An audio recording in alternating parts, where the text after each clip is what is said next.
into a brand new wave, drowning out the noise that's tame. Liberty whispers through the brave, breaking free from every chain. Nullify the rules they crave, crypto beats that pave the way. Anarchy with minds that's safe, algorithms new dawn today. Out of bounds and out of sight, building futures pure and bright. Escape the grip and win the fight. Welcome into the legacy right.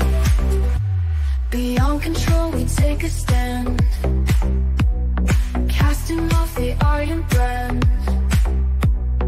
Freedom flowing through our hands, revolution's our command. Decentralize the way we plan, all together we expand. Breaking shackles for the clan, in this journey we're unplanned. Out of bounds and out of sight, building futures pure and bright. Escape the grip and win the fight. Welcome into the legacy right.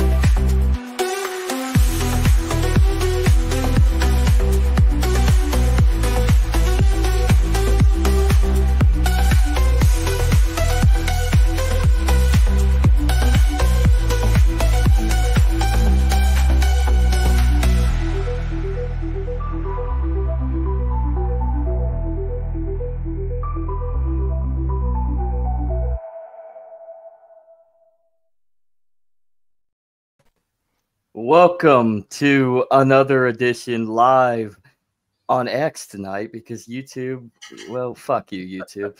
I am the legacy of Jennifer and Kaiser. I am Zachary Kaiser, your El Capitan, your Captain Kirk of this enterprise. Sadly, my number one had to work overtime, and he will not be with us. So, Andrew, if you're out there, we salute you. Live long and prosper, buddy. So, but I have William. I'm. That's what we're gonna say. I'm Commander Data. He'll be my Commander Data. No, so. Greg is a better Commander Commander Data. I don't know about. And that. I got Greg at Rivet. So thank you guys for coming in. You're welcome, man, and thank you for having us. I'm certainly very happy to be here. Likewise. Hey, me and Andrew been wanting to do this, bring you guys on for a while, and of course, he's not here. Yep. His loss. Well, because that just means we'll shout have out to Andrew. Shout out to Andrew. We'll have to hit our goal next time, but you can do some pretty awesome stuff if you aim for something a little bit too far beyond your reach and get somewhere cool anyway. So. Shoot, cool. You know what I should have done after doing the SBF episode and shaving my goatee? I should have shaved my head for today's episode and played like I was Andrew. Oh, there you go. You should have. But then, well, you'd have to grow the beard back. Your last name would have to be Disguisey, would it? Yeah, I couldn't grow the beard back fast enough. So you could be Sal Mayweather. To Andrew. That's awesome. Yep. So actually, I got you, Andrew. So we miss you, buddy. Oh, he's watching, probably. So probably laughing, but he probably is laughing. He's probably laughing at me because he's an asshole. Oh shoot! So, one of these days, he's gonna come back at you hard. Yeah. Oh, well, he's done his fair share. Okay. He'll come back at me real hard though. So, but before we jump into it, guys, and for any of you, I mean, we're running head to head, but I mean, I gotta plug it away. This is my ad. No revenue, by the way. Just do it out of the love and the care for him as a friend. But Buds, in reality, you like politically charged, freedom-loving podcasts that just shit talk. He's actually going on right now, actually. Oh, wow. So open up a second tab if you want, and listen to us and lip sync to him. And I believe he has Noel. So lip sync to them and listen to us as we dive deep. But the number one libertarian podcast in all of Detroit, or so he says, Buds in Reality. Go check out Buds. Give him a follow. Give him a like. Give him a review. Bring the algorithms up, because we are so far down in the algorithms. It's not even funny. So let's help people that have a message get up there. So it's a good idea. Check out the graphic art there, man. Holy shit, was that they're doing? Because that was really well done. I believe that was his wife's doing. Wow, that's good. It's really good. That suggests a particular talent. Yeah, I think it's basically her baby. So it's his baby, but her baby. So if any sign for the rest of it, I'm excited to listen to it myself. So yeah.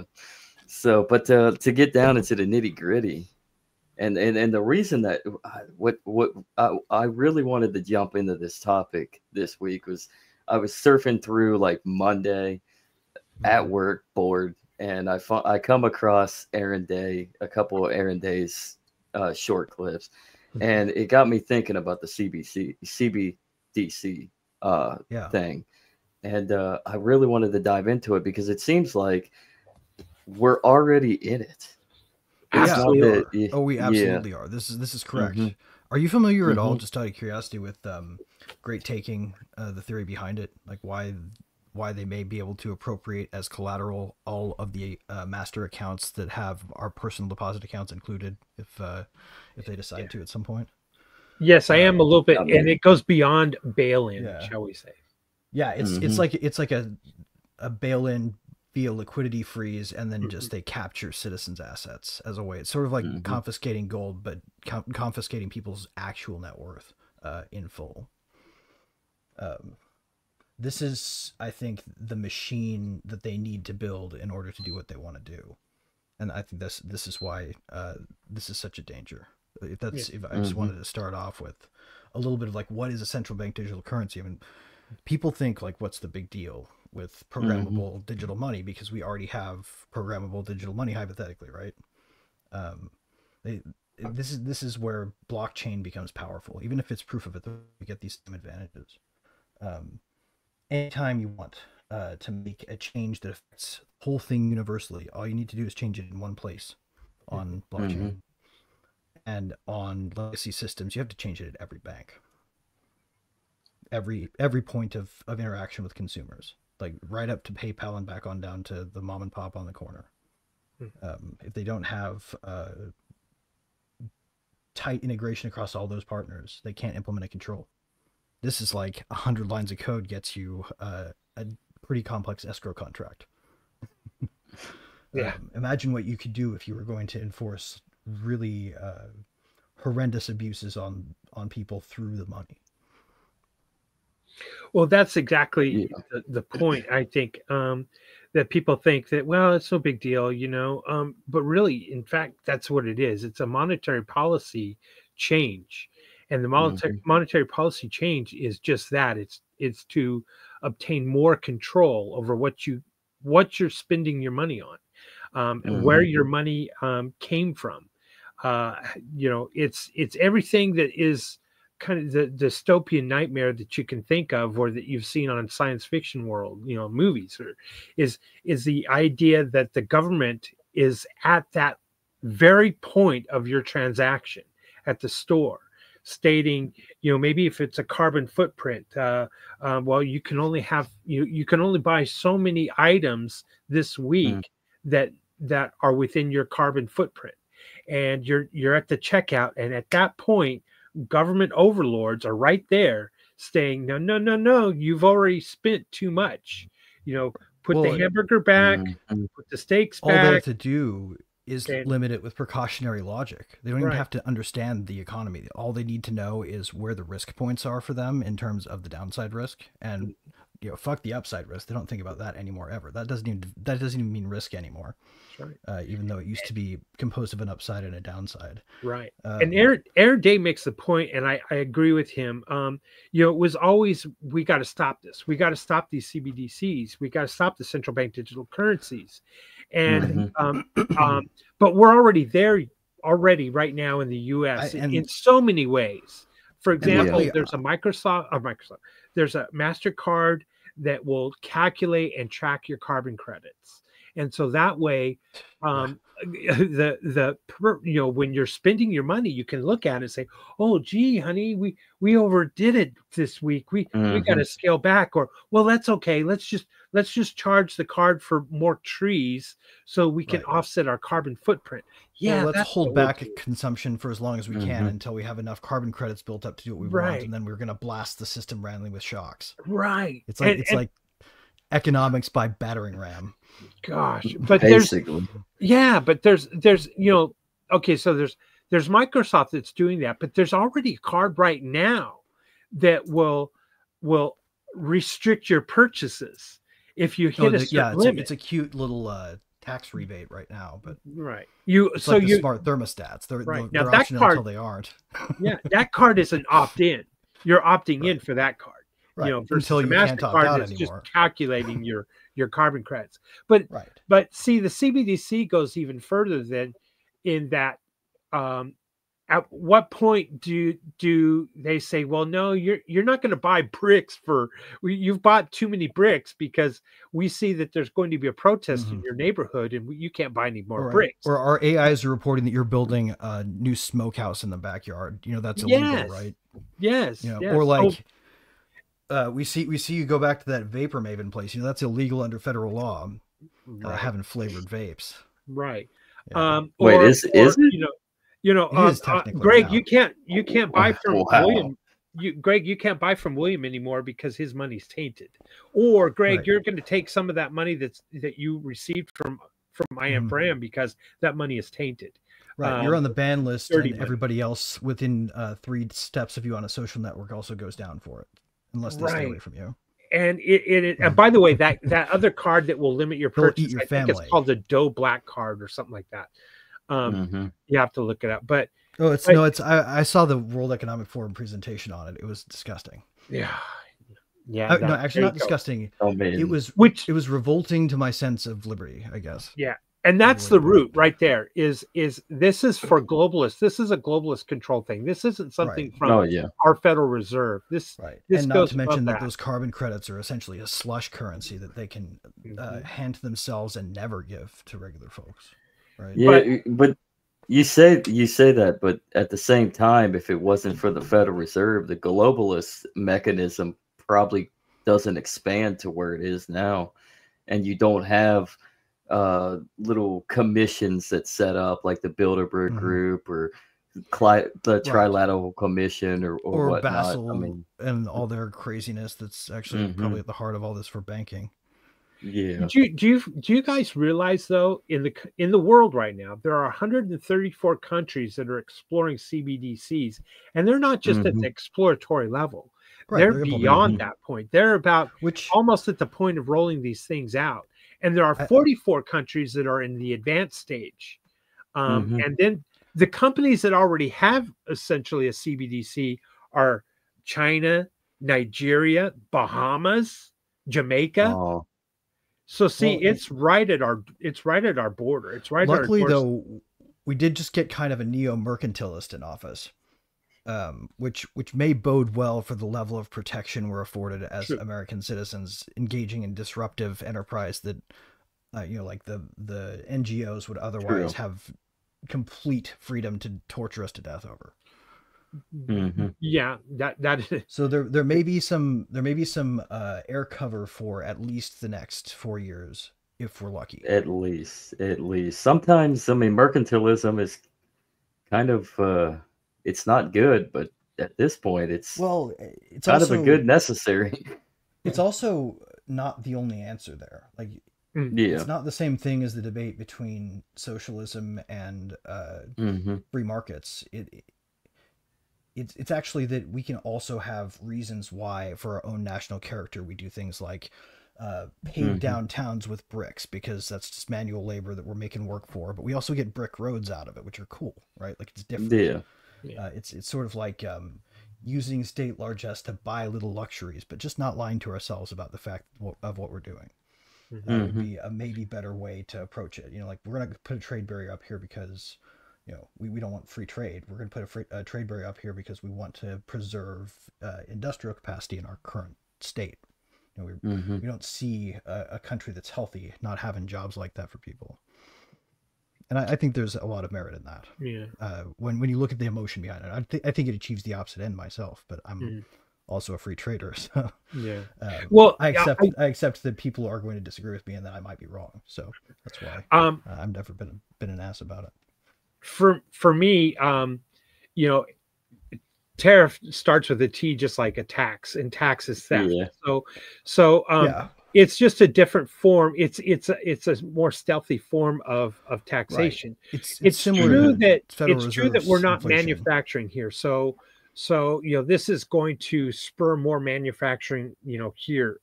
You know, deregulation will probably help a lot more than that, though. Agreed. Yeah. Look at Argentina as a good example.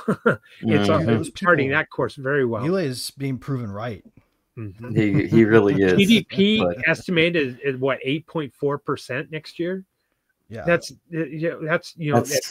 astronomically. I hope he and Trump become friends so they can start getting ideas from him. Well, I hope. Well, so. I mean, they were just like at some dinner function together. So oh yeah, no, I know. At least, I mean, they ought to be naturally inclined to. They're both funny, so they would be enjoyable to be at dinner parties at the same place with. So he might end up more at Mar-a-Lago more than we know these days. Let me talking about the CBDCs. Now, Trump on his stump speeches, he talked about how he was going to be anti-CBDCs. He wasn't going to allow it to happen and these kinds of things. And I think a lot of that came from Vivek whispering in his ear about the dangers of CBDCs. I don't think he had that in his platform. And let me say this. Aaron Day approached Vivek during his run for presidency and introduced him to his book.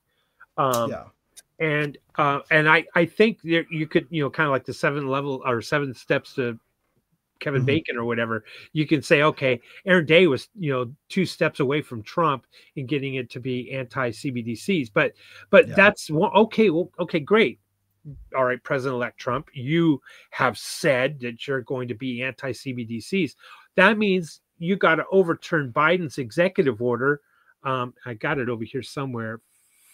14067. He put it in March 22. It's called Ensuring Responsible Development of Digital Assets. And it basically allowed responsible development is code for banning open source software. Yes, that too.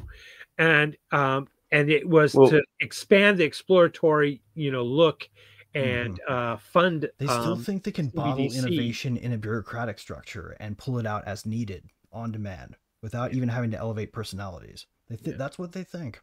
Yeah. That's why. Well, they're going to lose because they're wrong. You do need. Speaking of that, where do you think? Where do you think Bitcoin's going then with all this?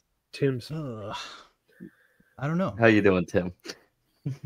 Good question, Tim. It's damned competitive right now. Probably going up in the near to middle term by quite a lot. Wait a minute, guys. I got a crystal ball here. Where is it? Where's my crystal ball? Oh, hold on. No, I only have my crystal ball. That said, they're adding utilities, so they could be screwing themselves. They could. I do have a crystal ball, and I'm going to add it to the stage. And here's your crystal ball. Oh, there you go. Oh, God. Bye. Sell. MSTR. We used to call that Mr. MSTR. I've got to tell you, it's a Bitcoin play. I prefer to actually own Bitcoin. I know that Citron put some sort of short on it. All I can tell you is own Bitcoin. That's a winner. And that, ladies and gentlemen, is the conclusion of the lightning round. Dude, even a brain dead idiot who always manages to predict the opposite thing is true is right once in a while. Yeah. He probably would get it right if you asked him how much air there was to breathe in the room for everybody, and if other people needed to hold their breath to preserve it for him. But I don't think he probably doesn't trust that also. Yeah, to answer his point, or his question, of course, nobody knows. It does. I do consider Bitcoin more digital gold. It's not what it was originally formed as. But having said that, certainly it's going to cross 100,000 point. But I would say we're also in another kind of honeymoon phase. We're in a honeymoon speculative phase in that we really don't. It's a giant beta inflation of all crypto assets, basically. Yeah, we think Trump is pro crypto, but I don't think he's very well educated on it. For example, when he spoke at the Bitcoin conference and he said he was going to fire Gary Gensler, I think that was something that someone gave him in his speech that would be some red meat, but he really had no clue. And he was shocked by the cheers and excitement when he said that. And he says, well, wow, I'm impressed. I'm going to say it again. And he got the big applause again because he's a showman. He knows how to work. I'm satisfied with the fact that he won't do anything to actively hurt one of his family members. So, true. I mean, having said that, that really mitigates quite a bit. Now, I think there's a point though worth making about this question, because there's another side of this. Do you think it requires an adversarial state to really get the endpoint we really need to get to? I mean, if we don't have the pressure of oppression, will we build oppression-resistant systems? Good question. Great question, Greg. Yeah, because let's walk through the logic. There were some small countries, small islands that wanted to adapt Bitcoin as their currency early on. This was in 2017, early 2018. There was a strong movement, and I, for the life of me, I cannot remember. It was a small island nation in the Pacific, and they announced that they were going to do it. And immediately the IMF flew down there, and before the plane even landed, they told their PM or prime minister, I think it was, says, you do that, we're going to cancel all IMF loans. We're going to cancel everything.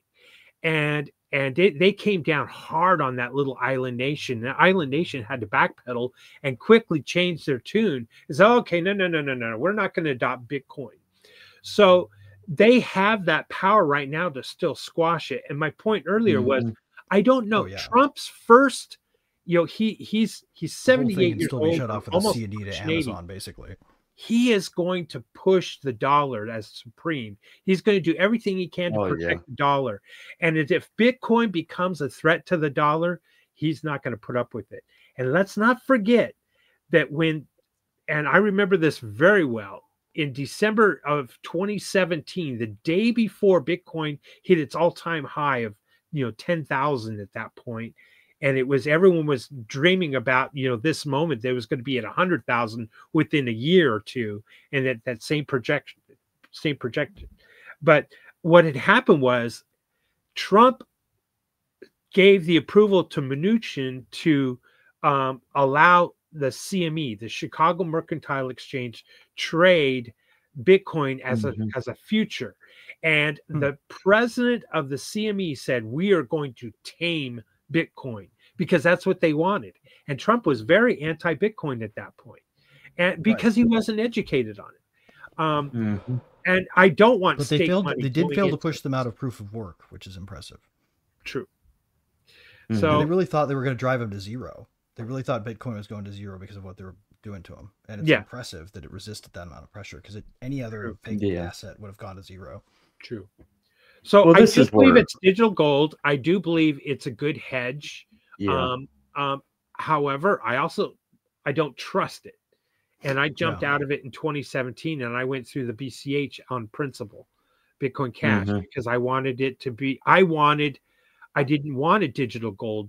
I didn't want a pure store value. Well, store value, but what I wanted was, I wanted to keep Microsoft being able to accept it. I wanted Microsoft was accepting. You wanted the utility, and that's what Bitcoin that's Cash the thing about is. The thing about rare commodities is, especially if you look at copper versus gold, copper performs really well, but in times of great demand, the price of it drops because it's in higher production, right? So the supply and demand dynamics run contra to the rest. They're contra-cyclical almost by definition to economic investment and economic expenditure, and so they're it's almost like. but they're also so that's why you have to be careful about Ethereum. That's why is Ethereum not worth as much, if not more, than Bitcoin? Well, because it has utility. You would think that that would actually mean that that it would be worth more because it has this side utility besides being valuable, but not so. Side note on that is Ethereum or Ethereum, is it dying or is it no, it's not staying put? Or is it just staying put on where it's stuck on a level of being a utility device? The aggregate use, especially if you account for layer 2s where the layer 2 wouldn't function as Polygon and others. Yeah, between Polygon and because you guys should see the blockchain industry in India. It's something to behold. However, the government's not very favorable. They're not, but it goes on nonetheless. These people, if they weren't being oppressed in the industry space, would be the world capital of it right now, I think. Agreed. And and that's why we work with folks over there to we host 2 instances, one in US East and one in Mumbai. And those are our 2 main instances because that's where most of our traffic really originates. Yeah, interesting. Let me say a quick comment about Trump and what I foresee in the future. I think he will leave Bitcoin alone. I don't think he's going to suggest. I don't think what's going to happen that he talked about in his Trump in his stump speeches. I don't think the government is going to start buying Bitcoin. I don't think Congress is going to go for it. But what Trump will do, it doesn't matter. What Trump might do is he will go after privacy coins. He will say, no, those are too dangerous, and those are going to have a direct impact. It's against the dollar, and he's going to do whatever he can to protect the dollar. So he's also going to go after stable coins. I think he'll go after stable coins. That's my opinion. I think stable coins are stupid. First off, can I make a case against stable coins real fast here? Sure. And I'll play the devil's advocate. Yes. Small the reason Bitcoin is a guaranteed up right now is because when we think about up, we still think of it in terms of US dollars. For which inflation is not really even abating. It's just being intentionally mismeasured so that it looks smaller. I'm sure they will issue a correction within the statutorily prescribed period for corrections with all of the appropriate security disclosures. You can read it later. But it floors me that we find ourselves in this place right now with technologies that are basically freedom technologies being targeted, right? The battle may be over for a lot of the stuff in Washington right now, but the battle for the future of the digital is heating up. The cypherpunks won round 1. Yes. We're losing round 2, and maybe scraping by on the skin of our teeth. Yes. But you have a fan, Greg. Yeah. Tim is on your side. It's hard to argue against that, Greg. I can't. I have to agree with you. The only point I will say that your stable coins have a function of transferring from country to country without a third party in between, shall we say. So and I used to use them all the time because I would, as much as I didn't trust Tether, I didn't want to be in Tether very long, but I would say go out of one crypto into Tether, and then Tether, and I'd move it real quick because the fees were cheaper. But over to another exchange and take advantage of some kind of arbitrage, position. Counterpoint: if you let go of the individual micro gains and losses on every transaction as sort of cost of doing business, you end up paying fewer transaction fees than you would otherwise. It eats a lot into your actual for converting to. Here's my issue with so if you have ETH or if you have Bitcoin already, then stablecoin is what you should not go anywhere near, and it should really only be a one-way thing. Stablecoin should buy crypto. Here's my issue with these stable coins is, I mean, when it all comes down to it, first off, many of them are highly inflationary and they're shit coins, and secondly, you might as well just continue using the greatest stable coin of them all, which is the dollar, because that's basically what it is. effectively. It's just another way of transferring, going from one end to the next. I mean, with an in between. Let me give you again my use case scenario for the stable coin was to quickly move from one exchange to another and not stay in the stable coin because I didn't want to be exposed to fiat, and I didn't want to be exposed to fiat deflation. Because the value of that fiat was going to go down, so I didn't want to be in it, but it was a cheaper and quicker transfer. So if I went to an exchange that had Tether, but say didn't have a large liquidity pool for say, BCH or Litecoin or whatever, it was a better move for me.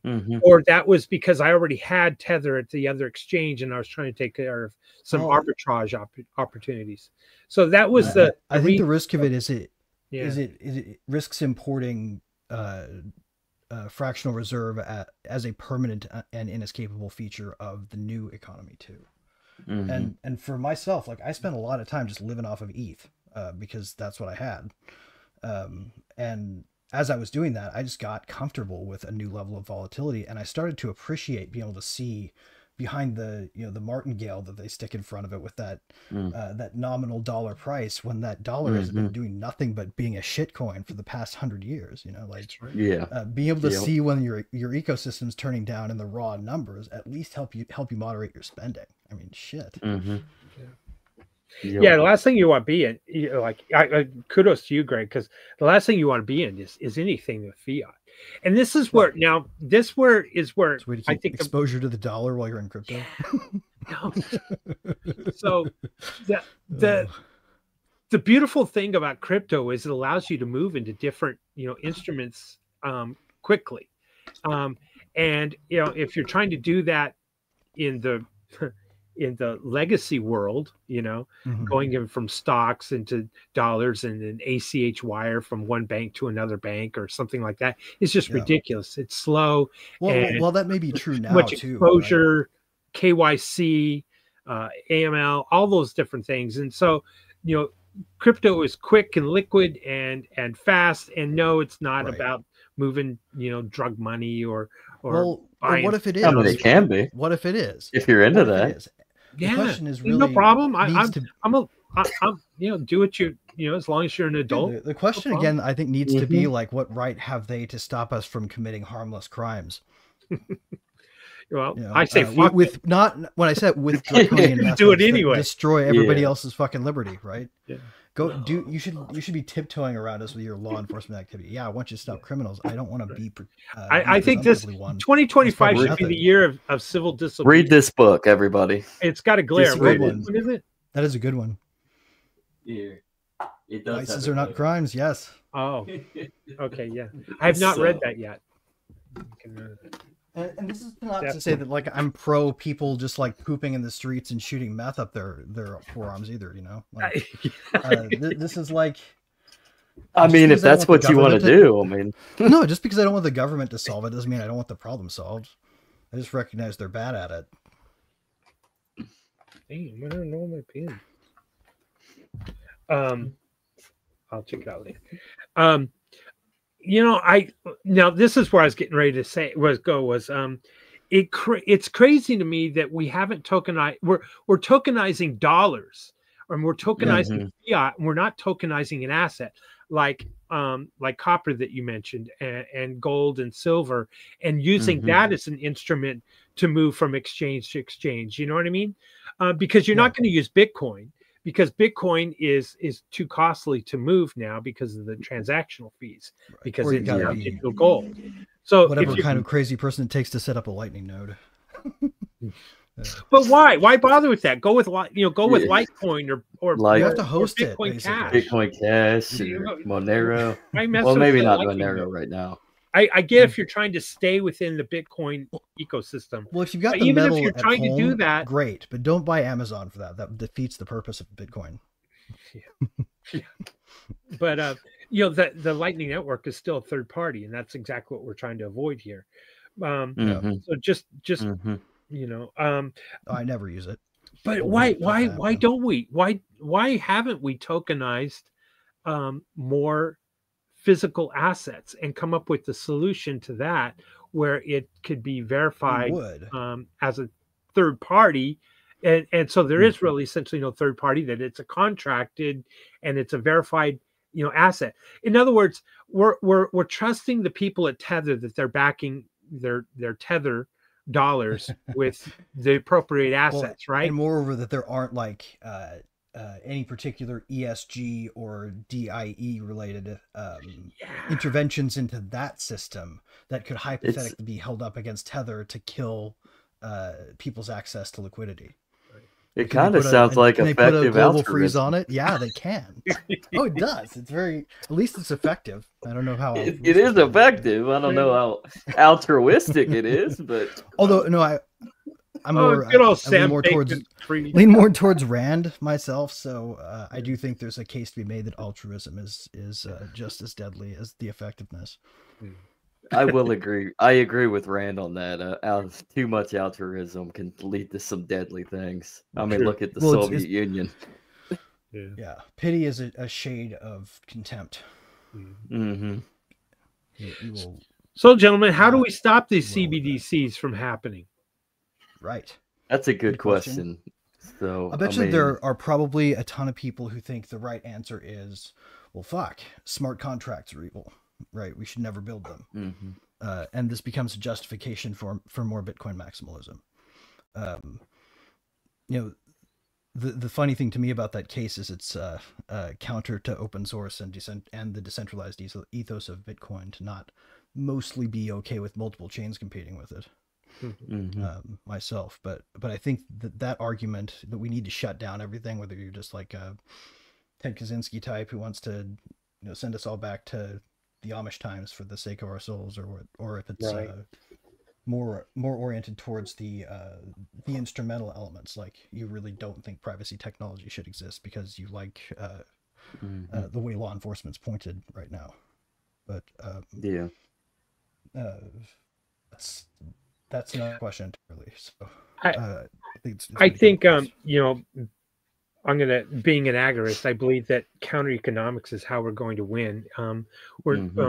Unfortunately, it's going to take decades if we continue down the slow path that we're on right now, unless a lot of people start jumping in and saying, no, enough's enough, or hashtag enough. Yeah.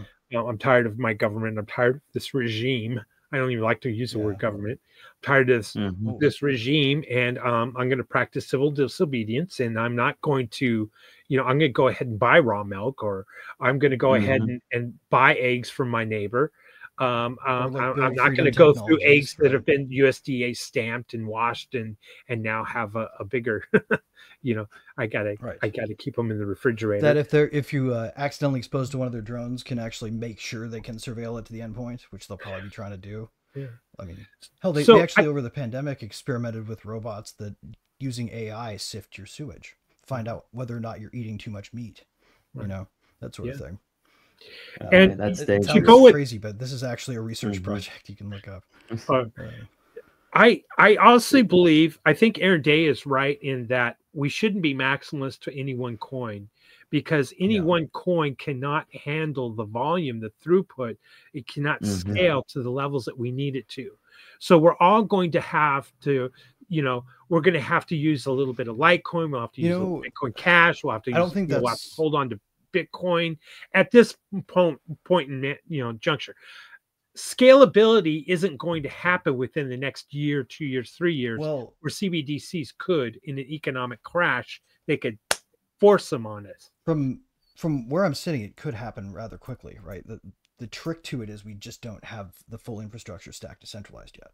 Once we do, this is a different question altogether. But in the meantime, I think the real question is not so much what can we do to prevent CBDC, but what kind of views can we promote that will allow us to survive CBDC? Because right now, the reality is we are a day late and $1 short to stop it, and there's some powerful people to ram it through. If we stop this thing, it'll be a bigger win than when they stopped SOPA the first time and Aaron Schwartz was alive still. They'll probably kill one of us over the victory if we somehow win, just to prove a point.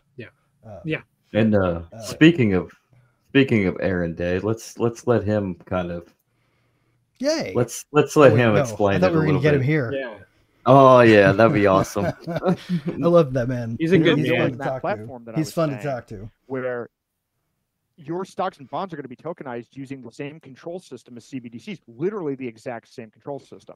It's called Regulated Liability Network. And the lead developer of that platform is Mike Hearn, who was one of the early Bitcoin developers. There are 2 Bitcoin developers involved with these parallel CBDC tokenization of every asset programs. So this is what I'm saying is not theoretical. What I'm saying is actually in pilot phase right now.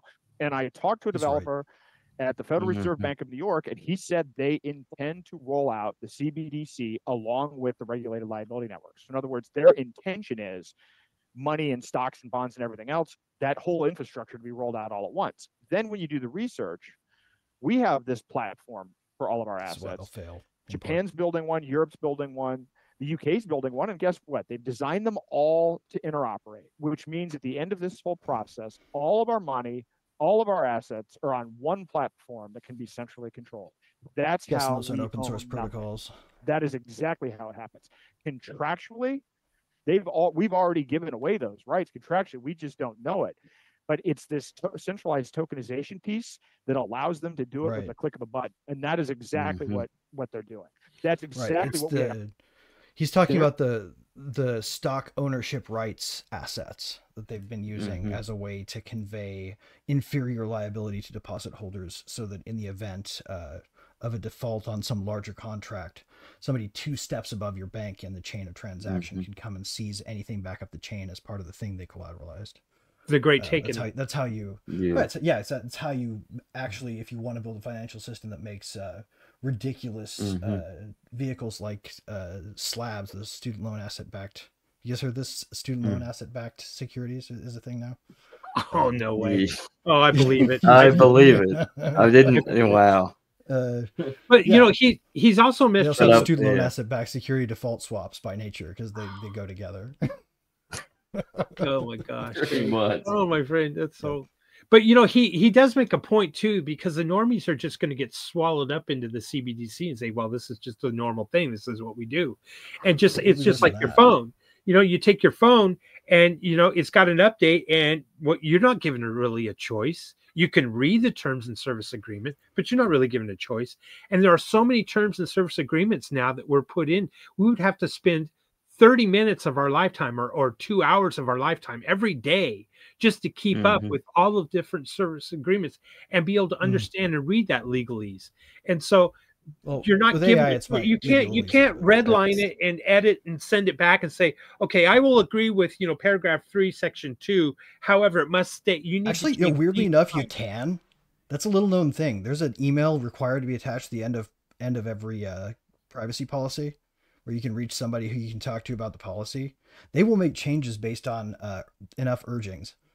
Enough urgings, yes, but you and I as individuals, we can't. We would have to. But putting a bunch of them into ChatGPT all at once and asking for outlandish things is sometimes a fun thing to do. Oh wow, I'll try that. But I mean, I'll have to try that too. But that's a good one, great. But again, the point is though, they're forcing them on our phones. They're going to force it.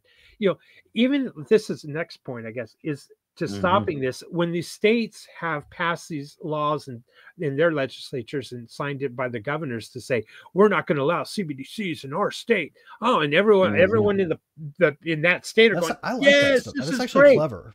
That's clever, actually. I think that's let me finish though.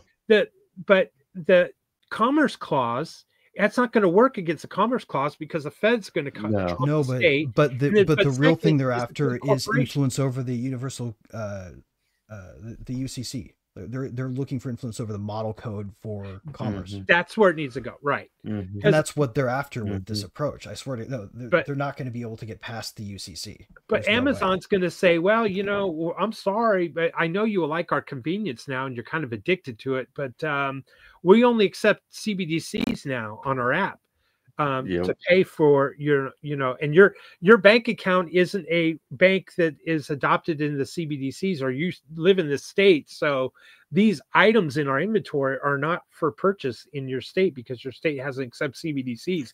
And then the public's going to be all upset and enraged and say, Governor, you got to change this. We need this. We need those products off of Amazon. So you got to change this and allow CBDCs in our state. And it's going to, if they did it by having each of the central banks compete with their currencies, it might actually be a viable idea.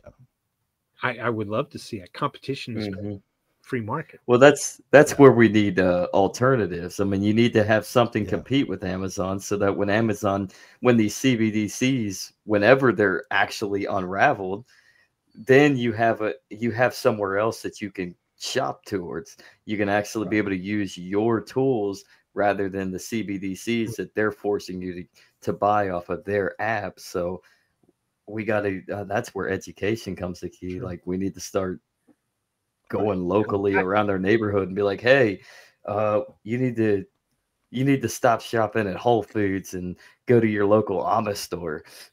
Yeah, right. Kind of one of my mantras now is, the 50 state secession, where we kick DC out of the union, and because the U.S. Constitution should secede.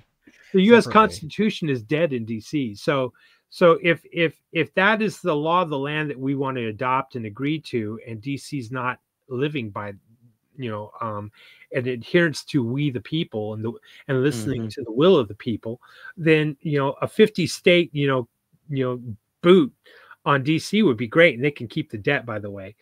It'd be wonderful. And that's kind of then they can keep their CBDCs. They still owe us that. At least, like they would have to go under serious international embargo constraints. Like we would need sanctions against them until they paid restitution for all that. They would have to pay restitution. Once they're their own separate. Once we're our own separate nation from them, we can literally take it to the UN Security Council and stick it into the freaking wound into the yeah. Right, we can literally have them under sanction and embargo and have them under a duty to pay us restitution. Like we can basically totally put them in the same place. It is a bad idea that Weimar Germany was in after World War One. Right. Yeah. Can you imagine your senators that you elected and sent to DC, and the state saying, DC is no longer part of our state, so you know what, you two senators can just stay in DC. You're not welcome back to our, so you can't come into our country. I could just see them being expelled as well. You created this mess. You can stick with your mess. And then DC would be the ones that are trying to say, well, honestly, what are we good at? Well, we're good at governing and creating debt. So we'll be consultants to Europe. That will be what we will that's how we'll survive out of DC. Well, they can join Ukraine. They can become Ukraine can have a new capital when Kiev is in rubble and pink mist. Well, they're still going to need people to clean up the undetonated cluster bomb debris for years to come. Oh gosh. Oh yeah. Poor farmers. A lot. Yeah. Poor farmers. I feel for the farmers because it's such fertile soil, and those farmers are going to every time they're plowing their field, they're going to lose a tractor in their lives.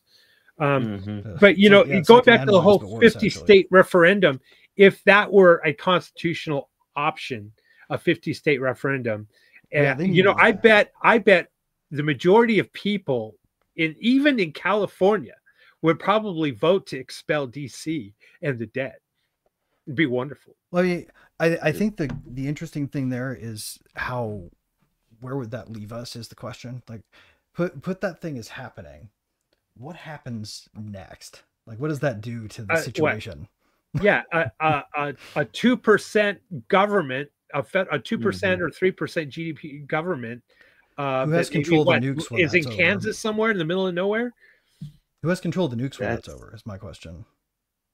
Well, wherever the nuke is who's under control. Let's put it if we can't answer that plausibly, we might be able to lure in defenders against the U.S. government's mighty military to help. Similar to France helping us out back in the last time the Brits tried to force their rule on us. Hey, Greg, let's just connect the dots. So we're talking about expelling DC from the Union, and now we've jumped over to nukes. Who's got the nukes? Who's controlling the nukes? I thought it was pretty good. Texas. Do you think they'll go back to? Let's just give it to Texas. Crown? Do you think they'll go crawling back to the crown and try to become a colony again? Oh, gosh. I mean, they want the same censorship policy. I mean, yeah. Oh my goodness. I don't know. I mean, I could see Massachusetts and New York at this rate trying to go back to the crown. Yeah, I mean, considered better. Yeah. But it's kind of interesting how we're talking about how do we stop CDCs, and somewhere along the way we fell into nuclear proliferation. Well, I think this is the key. That's called rabbit CBDCs. The solution is nowhere near CBDCs to the problem of CBDCs. I guess. I think the problem is really, and this is actually I think the point I wanted to get to was that we're really seeing a larger war against freedom technologies right now. It's not just crypto that's not going to comply. It's not just Tornado Cash and Roman Storm, who are being basically sued for violating sanctions under a strict liability crime. Can you give us an update on their case, George, Greg? Well, it's sweeping up quick. He hasn't given a really super recent update on the funding, so I don't know anything new there. But I do know that there are some people finally starting to talk about it, besides myself, which is good. I encourage everyone to go to freeroger.org. Or freerogerveer.org. I apologize, I don't have it in the correct URL. Anyway, and sign that petition. That case is dangerous, dude. That is, yes, because that case is dangerous because the IRS actually broke into his attorney's office, stole the documents, which is then an invasion of the. I'm sorry, I'm not the attorney here. Of attorney client privilege. Yeah, they've basically denigrated attorney-client privilege in this. Right. Although this is relatively characteristic of the way that they interpret U.S. law in Spain. Right. Which is a weird situation here because they're essentially asking a treaty question, and the treaty question is generally being interpreted by the same way the Assange one was, right? By the Department of Justice agents that are right behind the guys who have authority there. And to retroactively go after his Bitcoin holdings, wanting a $100 million valuation in 2014 or something like that, when the most that was even traded globally in the world was 7 million. So it would have been impossible for him to have paid that.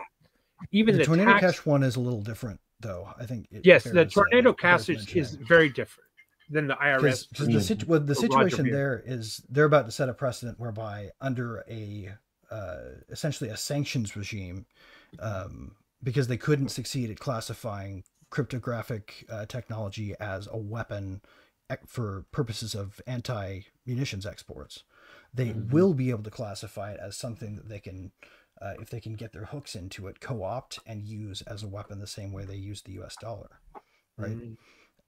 This is the thing they will try to do, and this is the thing we have to be ready to defeat, because a system with the plausible deniability of market origin is the system that is most vulnerable.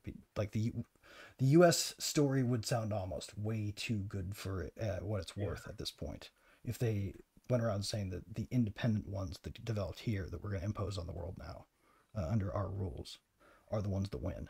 Yeah, that would just be more of the same. And what we need is more Hayek. We need competing currency. Agreed. Yep. The other thing too is we need to stop thinking that there's a legal fix for this, that we can vote this thing down. I don't believe in that. I don't believe the solution comes through DC. Needless to say, that's a battle in court that we need to win. And we need to support those people that are fighting in the court for their lives. Well, I mean, however, software should not be criminal. Right. Any idea? Do we know who the SEC chair has been nominated? I'm gonna miss you, your stupid brain face. I hope you see this. Gary Gensler. I can't be happy enough that he's decided to move on to greener pastures, wherever they may be, and bring probably a black cloud of pestilence and death with him there instead. But again, going back to fighting, well, CBDC. I hear he's gonna go work at the same federal prison as old Sam is being held at. Club Fed. I would love Club Fed. I love it if he was at Club Fed there with SBS. Over his role in the Steele dossier alone, that's probably a justifiable. I mean, absolutely, he should. I mean, honestly, just that alone, he should be in Club Fed. But no, I still believe in rope futures, if you know what I mean. Right. The Espionage Act is for Julian Assange, not for him. Yeah. I believe in guillotines, so yeah. I mean, say what you will. Yeah. But again, CBDCs, I think we have to think about, to fight against it, we have to look at more privacy coin, privacy tokens. We need to look at decentralization.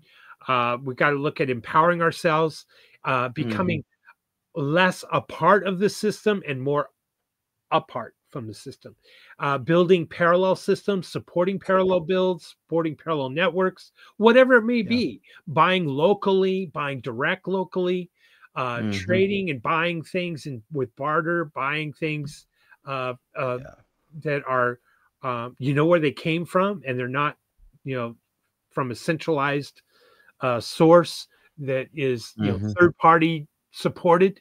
And we have to promote those solutions. That's how we're going to.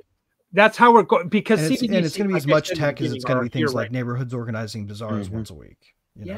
And one such project is, and why don't you discuss a little bit about that, William? Is Xano. Or what can a project like Xano do with the combat of CBDCs? Well, here's what I like about Xano. Xano is privacy from the beginning. So it's using Monero class technology. Same developer from Monero is brought over to Xano. And the difference with Xano is it's allowing you to make your own token from your wallet. Contracts. Yeah, with 1 or 2 cents, you can make your own token. And so if there's no privacy coin answer to Ethereum yet, these guys have an open market. And exactly. So it allows you to have, some, like, eventually they're going to have escrow contracts, and that's going to open up a whole wide market of question: are they following the Monero model, whereby privacy or anonymity is not optional, and therefore there is no security risk from the politics of it? Or are they more like Zcash, where you can expose, if you choose, certain financial information as a way to voluntarily comply with things?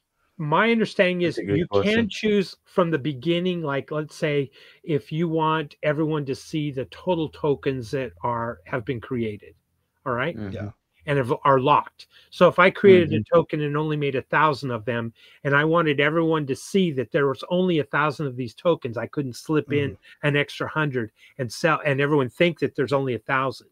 They've built that into it. And again, I think that is optional.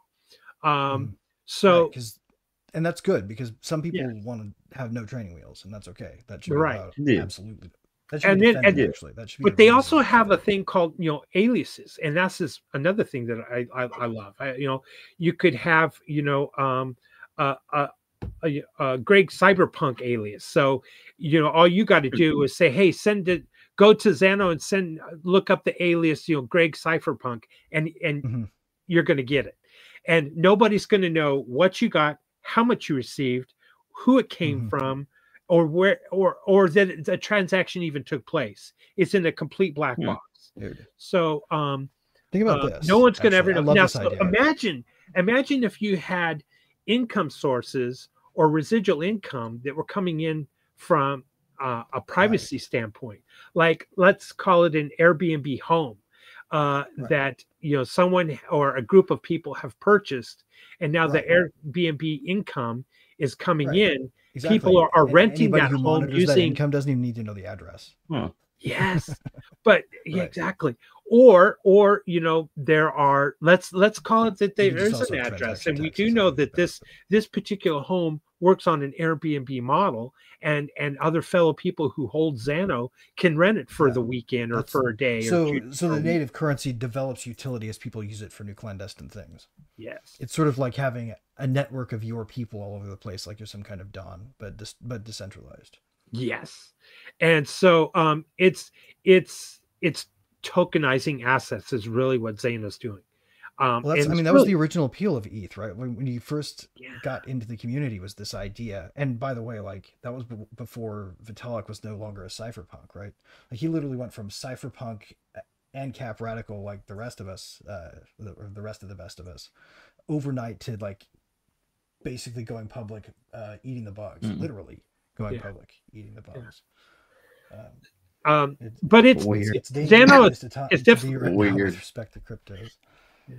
Xano's definitely, you know, privacy focused. So, and it starts from cool. a privacy focused mind from the developer. Are they still building, or like, are they in mainnet production, and how long? Mainnet production. They're you can make tokens right now, and you can create your own alias, numerous aliases. So alias is cool. Are there any other projects like that are awesome that you would point out? No, unfortunately, I can't say because I haven't been digging into a lot of the other tokens. Okay. I'm going to find out. I'll let you know what I find. I do. How can I say this?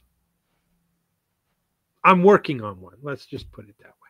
Oh, cool. Okay. I'm working on one as tokenizing an asset that would work kind of like a stable coin. Stable dollar, but not fiat at all, an asset. Right. So more like an NFT that happens to be somewhat it's more like a partially fungible token in a way, or like everyone knows that superpositionedly and now let's plug it in the next way. Imagine if there were decentralized warehouses that was storing this asset. And that's how they mine the asset. So side sheds, right? So like garages. Yeah. Well, yeah. You have the physical asset, and you prove it. You prove that you have the physical asset, and now and you're audited that you have it. We don't know where that is, but it can be done through motion sensors. It can be monitored. It can be and nobody knows where. So it didn't move because the motion sensors weren't set. So they become the miners of the token and the ambassador for the token. Right. No, it totally makes sense. I've just been waiting for somebody to do it proper. And I thought it was going to be secret network, honestly. They had something that was very much like Ethereum plus anonymity running. And it just didn't take off. I know. Probably for the same reasons other CBDs or other what do you think that is? What do you think it has that hasn't taken off yet? Are you kidding? Or it's like obvious, people just right? People no. Too many NPCs. This is all part of the story. This is all part of the story. This is the information weapons purpose, right? You notice how Elon had a whole bunch of bullshit go down with the SEC over what he said on Twitter, and that was nowhere in the fucking Twitter files. They didn't talk about the SEC at all, and you can't tell me that Gary Gensler wasn't hanging out every other day over the shoulder of some poor put-upon secretary in the fucking Global Engagement Center offices, planning out censorship of some technologies and promotion of others. You can't tell me. He was. Yeah, know he was. In fact, he definitely it's positively verifiable that it was. Because they did very similar things with how the banking system in Afghanistan operated, where they developed the weapons that are using on us right now. And if we were paying any attention at all, we recognize the fact that all of our dumbest decisions haven't really been ours. And crypto has been targeted by this more than has been disclosed.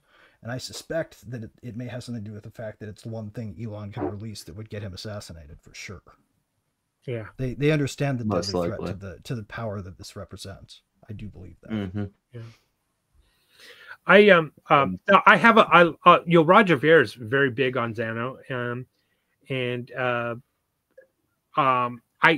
I think because he sees that there's an opportunity there that it's taking us to that next level, that next position that we needed. We needed to be able to privatize different assets, and we needed to make it so that if we wanted to keep it secret that we owned this asset, but it could be verified that the asset exists. It's just brilliant. It's perfect. It just takes us to the next point.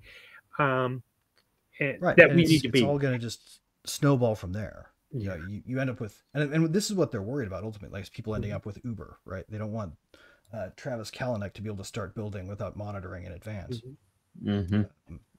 because that. Well, I mean, that's one thing that they did with Uber was they made sure that Travis got get canned out of Uber, and look what's they put freaking Ariana Huffington on the board, and she started talking about the need to go to sleep a lot. Yeah. You can't tell me that that they suddenly forgot everything that Bernays invented in the 40s. They didn't keep working on it. You know? One other point about Xano is, its transaction fees are so small, penny basically to transact in. And so it's extremely cheap, but it also has a deflationary model too. So the transaction fees are being burned. So I like that as well. Yeah. Especially in this burning of high transaction inflationary fees is society. Useful. Yeah. Burning transaction fees is very useful, but it's also keen to note. I'm keen to note that you can use it in other ways that are also non-distortionary that do help. So there may be some advantage down the line, for example, in funding some kind of literal endowment back to regular users who would otherwise have no access to big time miner level rewards. Be a way to keep incentivizing new entrants, which is, I think, a major problem with all the blockchains right now. That's why, even though it's not even really a blockchain, it's just a bunch of trust me bros. Solana would be a thing that's really popular because the tokens are cheap and you can get into it. But ultimately, the state comes after that thing; it crumbles like a sack of potatoes. Exactly. Yeah. And it's the hot new thing now for cheap meme tokens, meme madness. Well, it's us killing our own market, man. They're exploiting a major point of demand, which is the low end. Sure is. Because entry has to start somewhere, right? And that's where all the people are going to come in when they adopt. So, yeah. And if Trump had his way, this is where the entry comes. SEC. We got to stop these shenanigans because this is a technology that affects all 11 sectors of the economy. It provides efficiency and digital payment systems, and we have to be competitive worldwide. We need a czar here, and we need to start making decisions. Is it Ethereum a commodity or is it a security? Pick one and go with it. I don't care which one it is, but we've got to at least pick it. We haven't done that yet. And he's looking at... Good point. Oh no, that's not good. That's not positive at all. I'm sorry. That's bad news right there. No. When you point a czar in DC, you're appointing service to the problem. I agree with you. I agree with you. Let me quantify my statement. Okay. Wall Street is not going to act, and a lot of your normies are not going to involve themselves, and your pension funds are not going to involve themselves until there's regulatory clarity. And once there's regulatory clarity, one way or the other, then they will jump in at a bigger full force. So if we're already playing the game, we've already opened those barn doors, and let the regulators in, and some of the wild stallions have left the barn, which is great. And I want to run with them, let the regulators in. So as long as you've already done that and you're catering to the Wall Street crowd, then go ahead and give them regulatory clarity. That's what they want. Give it to them. And meanwhile, I kind of want the battle for regulatory clarity to go on for as long as possible myself. You want it ambiguous? I'd rather have it shift the other way and be pro crypto, but still ambiguous for another cycle before it resolves around any kind of clarity. I'm more of I don't give a shit anymore what the government does or says or provides or not. I'm not going to. I want a permissive nod ambiguity around it. I want to go back to 2017 for another cycle. That's what I want to do. How about 2016? I'm at it. Yes, it's 2016. Yeah, I'm more at the same level. Is let the government play their game. You're gonna have your NPCs, your normies that are going to get into the game. They have the clarity. They can get regulated in some fashion, and meanwhile, you go to the counter-economic sector, the agri sector, and you keep working and innovating. Because some of those NPCs are going to take that carrot. Some of those NPCs are going to take that carrot and make one great case for why we shouldn't necessarily look at it like that. Let me make one great case for this. Sure. So right now, the elements of the stack that are decentralized do not include the decentralized databases called nodes that run all the blockchains. There isn't one except for maybe Solana, because I've never seen it, that doesn't have nodes, right? You just can't get around it. That's what my company runs. And unfortunately for the situation right now, it's not possible for a not company to run the infrastructure that we run unless they're doing it gratuitously, right? You can't make money at it unless you're an expert at it right now. And what we're trying to do is build a decentralized protocol along with some plug and play open source software that can make it so that if someone comes after us and says, censor this, this query and that query or whatever, it doesn't matter how accurate the blockchain is if the endpoints that people call are under government order to send false data or lie or block, you know? And that's why we don't have fully decentralized systems yet.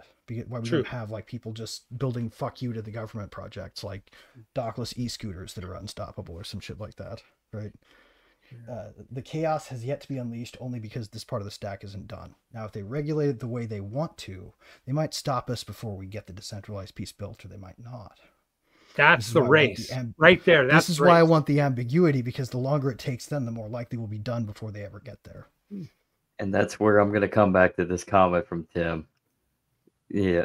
And what we talked about earlier. Yes, we need an adversarial state. This is the case for it. And I find it compelling. I don't know who's right for sure, but I feel like that one's got the right of it anyway, at least from like a first principles, morals, and ethics and incentives standpoint, which is like all the ones that matter.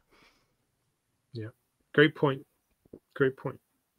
Yeah, that's a really good point. This guy's got some really great. Is he on your guys' show talking a lot? Because he's got sharp commentary. I like it. Yeah. Oh, Tim, let's plug Tim. All right, break time, advertisement time. A free solution every I believe every Wednesday at 9. Yeah, it's a radio show, but they do a podcast. It's every Wednesday. You can catch it live on X. But Tim down there. 9 a.m. You said? So 9 p.m. Yes, 9 p.m. 9 Eastern. Eastern. So, okay, cool. It's a radio show out of New York, and they also do a podcast. And yes, it's called a free solution. So Tim and Kevin Wilson are very base. So cool. Definitely. Awesome. If you don't follow them, follow them. So. It's one of those fun. So I'll be right back, guys. Like that's why these live streams are so great, man. Like you get find the others moments because only people that want to hear what you're talking about will ever deign to argue with you. Everybody else just skims by, right? And then from those people that you convince, those are your followers. Exactly. And you may not convince them more than once. They may be 10 for 1, but I love to see strong disagreement. It's a good sign. Exactly. And that's what we're missing in today's day and age. Whether it's crypto, whether it's politics, whether it's fucking football. Honestly, there's not discourse anymore. Everybody's got their team and their team only. It's like we need to just get back to like, hey, we can still have a conversation. You don't have to you can agree with me on some things and disagree with me on others and call me out for my bullshit. It's all good. Who cares? You're not going to hurt my feelings. I mean, maybe if I was a purple-haired progressive, maybe. Dude, if you care about your ideas winning, you steel man them. And if you care about winning ideas, which if you care about ideas winning, you must. Yep. Then you're gotta be steel manning your ideas. If you're not, then you're just you hanging out and making yourself feel good. It's just the worst critiques of social media when you do it that way. The worst critiques, I do think at the same time. Oh, go ahead. I think we're seeing a resurgence, though, dude. I think like your guys' show. I'm having a blast, by the way. This is fun. Thank you again, just Greg. Like all the World Blockchain Roundtable and all the sort of interesting voices that are kind of sticking despite the drop in viewership everywhere else, like MSNBC. They're apparently circling the drain with viewership lower than maybe a few episodes of World Blockchain Roundtable at this point. Moving on up though, since we had Sam Bankman-Friedman on. Oh yeah, exactly. So yeah, I don't know. I think the world has a little bit of hope in it because of stuff like this. So I mean that's what's great about. I mean, as the legacy media is obviously dying, this is probably the best time to start jumping in and just shooting your shit and going for your base, because you never know. Absolutely. I mean, I'd rather preach to the world to like 5 people, and as long as those 5 people are tuned in every day and listening, great. I've made my mark. I mean, I'm not here to get famous or get social media famous. I'm here to spread a message, and if you want to listen, go right ahead. So listen. If one person is hanging out and having fun, then that's cool. Sorry about that, guys. If somebody learns something and takes it elsewhere and adds to the heft of an idea, that's how the world changes itself, and that means everybody can start a good idea. Exactly. I forget who said it, but I think there's a quote to that, like good ideas are. How does the quote go? I had it in the back of my head, and I can't think of it. It's not the best way to have a great idea is to have a lot of ideas, is it? Yeah. So I forget who said it though, but it's a good quote. So I love that. Was that Desjardins? Was that? I think that might be Desjardins. I'll look it up. Something similar, if not. It might have been. That sounds like one of his. What is it? Have a lot of. What was the quote again? If you type TEILHARD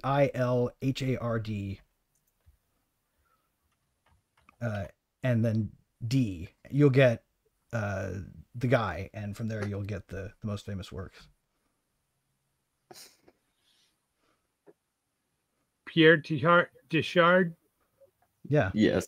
Yeah. Jesuit priest was part of the the controversy. Huh. And you know how we like those. I got my answer in German. How about that? Huh. Why is my answer in German? And I'm on ChatGPT. It's all in German. I can understand some of it. ChatGPT is German now. Kicked out of Germany. The Germans are taking over. Wow. I've completely broken ChatGPT to my will at this point. Yeah. It answers what I want. Nice. Well, you know when I use it every day. I actually kind of enjoy it. I need to start using Grok. Grok has a little ways to go. Grok is still in beta. It's still definitely Grok is a really good image generator, though. The image generator is top notch. If you really want a good image generator, use Sogni, SOGNI, because you can download it and run models locally. You don't have to share any data with anybody. And they have the ability to turn off the alignment censorship, right? So you can flip a switch, hit OK on a freaking "Are you sure?" button, and the models are completely uncensored.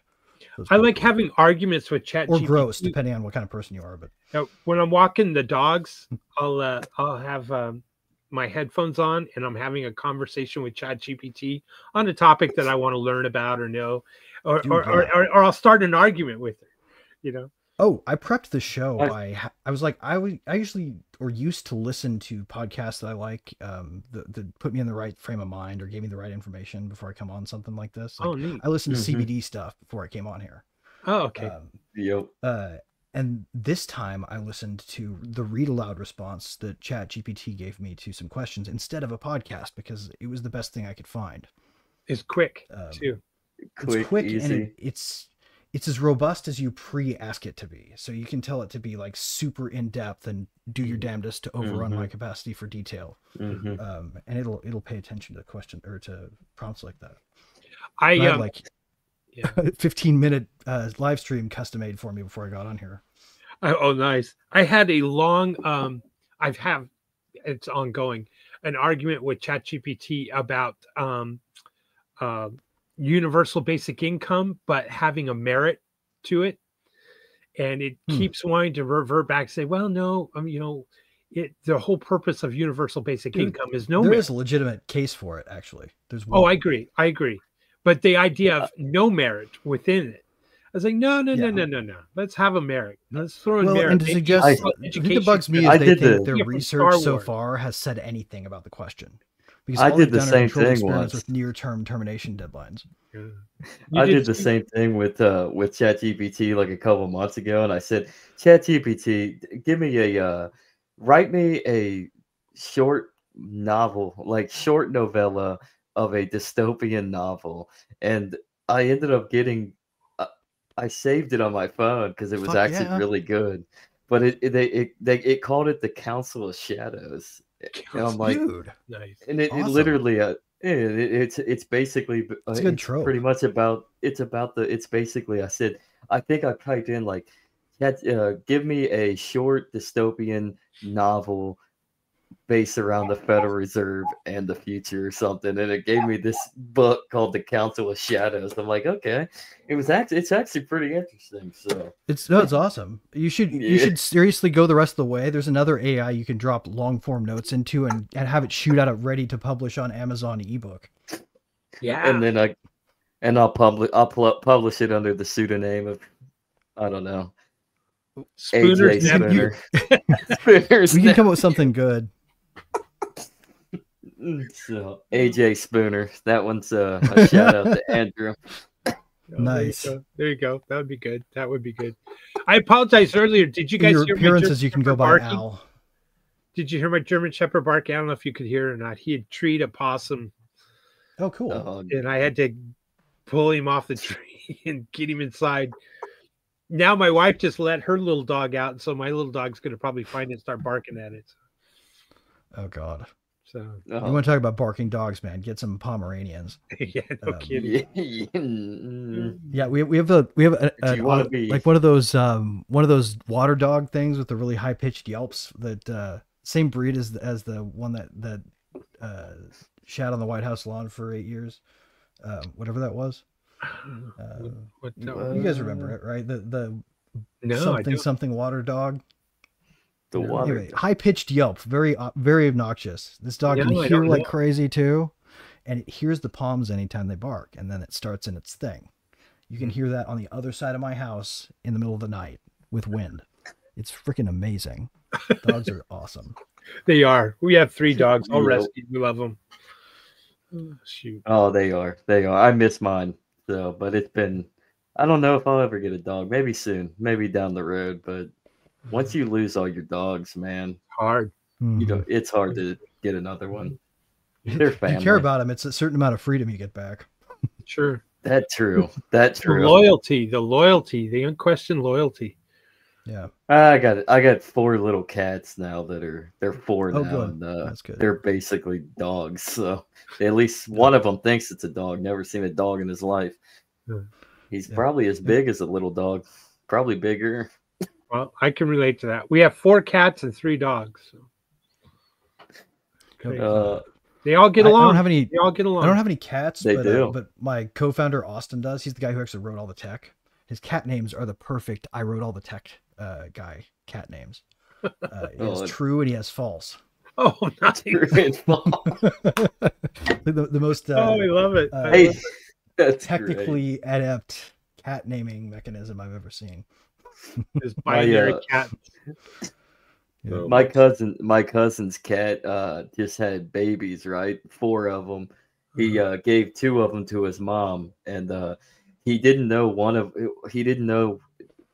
realize that one of them was a male. He thought it was a female. Did not rename him. So there's a male cat roaming through my aunt's house now named Greta the man. Oh, nice. Nice. Greta the transgendered cat. No way. You can't figure that out. You need a kindergarten teacher. I don't think he didn't care. He thought, well, I think it's a female. I'm not gonna look, but it's a female. And then little did he know, he discovered the penis. Too late, it's already Greta. Usually where the argument stops if you're using, sort of your objective senses on the matter. But I mean, to the extent that people can even do that. It's rude to ask, in my opinion. Like, why are we messing with it? It's such a stupid thing to bring up. Yeah. You were talking about a Maltese, were you, Greg? Because that's what we have. Yeah, we have a Maltese. No, it's not Maltese. It was Portuguese water dog. Portuguese water dog. Yeah, if you look up the way those things bark, they hit this extra octave register. It's like when a person goes, like, you've ever heard Maynard James Keenan go from the low register to the really high one without like even a breath? Same thing for this dog. It just like shifts between falsetto and its chest voice perfectly. and it's loud. Wow. And bet you opera singers could learn a thing or two from the shape of the throat of those things. Wow. Pretty cool. Pretty cool. That is. Opera's interesting. It's interesting how they can get their octave up and low, and fascinating. Once upon a time in another life, I was mostly dedicated to music. So I got out of law and got into a punk band, and that's when I left for that. I left for that and came to crypto. So that was sort of the short version of my story. Wow. You went from practicing law sucks, actually. Oh, I believe if you want to keep your first principles, practicing law is impossible. No, I believe it. It's hard. It's hard to keep. My dad, I come from a family of attorneys. So my dad was an attorney. My grandpa was an attorney. My brother's an attorney. So you got to either, if you keep your principles, you're not going to make money. Well, you're going to make enemies is the thing, because most of the bad stuff done is people sort of working together to do what they think justice is rather than being adversarial. Right? Yep. If you really want to win for a law, you have to go in hard for murderers to make sure the state proves their case. Not that you're condoning it, but you have to do your best to make sure that they prove their case. If you don't, the system starts to not care about proving its case. You know? And so much of that has already happened that there's just a lot of buddy stuff going on that I don't think should in law. Yeah. That was the weirdest thing about going into it. You discover how much these people always eat lunch together. Yeah. Yeah. Well, I think that's probably why my brother actually spent 2 years of his first 3 years of being a lawyer after he passed the bar as a prosecutor. And I think that's one reason when he got the chance to jump out of that and go into a partnership with a friend of his, he took it just because I don't think he could do it. You're the visible public hand of evil instead of the hidden one that's the rest of the system. Exactly. Yeah. I had a friend that that's the reason I moved to Texas was for a friend that became a business partner, and he was an attorney, and he called himself a recovering attorney, as how he would always introduce himself. The internet told me I should do that, but I didn't want to. But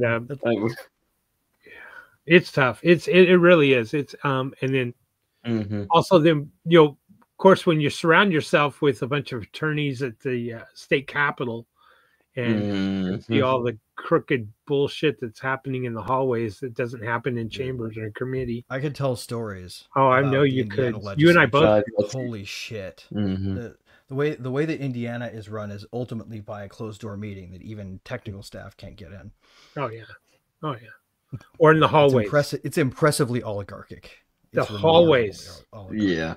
For us, it was always clients just flood the doors and wait for. I mean, it's literally like Roman clientism. It's yes. Well, and the systems that they ask you to build are intentionally set up so that they can hide it. So they know they're not supposed to be doing it, but they're doing it anyway. And then they have plausible deniability because they'll come after me. But they have plausible deniability. Well, the system was built this way. Yeah. Oh, yeah. The contractors that we all trust told us that we had to do it this way. Setting aside that whole argument where they said that they'd cancel the contract if we didn't do it that way. Right. And then to take that back to CBDCs, I mean, that's effectively what it's all about. That's effectively. And this is actually the white pill in the whole thing. This is the white pill in the whole thing, though. You know how lucky we were to have any success getting a complete contract done for a real software product that people would use. Like, like the way people use software products they trust, not the way they use shirt.gov, they're going to have a shirt.gov problem. The contractors are going to feed them garbage the first time because they're not going to know how to ask for good. So that system is going to crash catastrophically is what's going to happen, I imagine. That would be I would hope. And I'm all for it. Well, I mean, exactly. It'd be great if they all failed, but that's the trust and aspect. We need them to find out the evils of central planners and lose trust in the central planner. And I guess that's more of a necessity, and I see it as an inevitability that it will collapse on itself. Yeah, and if I'll be rooting for that. Yeah. Well, that's the Austrian concept, right? Boom bust. So inevitably the bust has to come. Yeah. And they've propped up this boom for so long that, I mean, it's inevitable. You're going to have a collapse. The asset for as long as you can afford the inflation for what you borrow. There you go. If you want to classify the CBDC as, well, let's in the game of the law of economics always wins. So the debt's going to eventually, can collapse on itself, and the CBDC is the Hail Mary. How's that? Maybe even more accurately, like it's like a golden bunker where they can go and survive the nuclear holocaust in style and then come out when the Earth's new. They will survive if they have this system to fight another day. And that's what they'll use it for, to make sure that they live through the catastrophe they created so that they can create a new catastrophe with the credit that comes later, once credit forms again in 10 years after people stop hating each other. So that's why Joe Biden decided to say, go ahead and strike Russia, Ukraine? Probably. He didn't. He didn't. He doesn't know where his ass is. Well, he knows where he's at now. He knows where his ass is sporadically. It's in the Amazon jungle. And sometimes he knows where his ass is, and we've been in so many stupid wars over there that it sounds like he's giving commands for this one, but he's still thinking about 1989 or whatever, How many commands do you think he's executed against them that had to do with him thinking this was his first term with Obama and we were still trying to get out of Syria or whatever?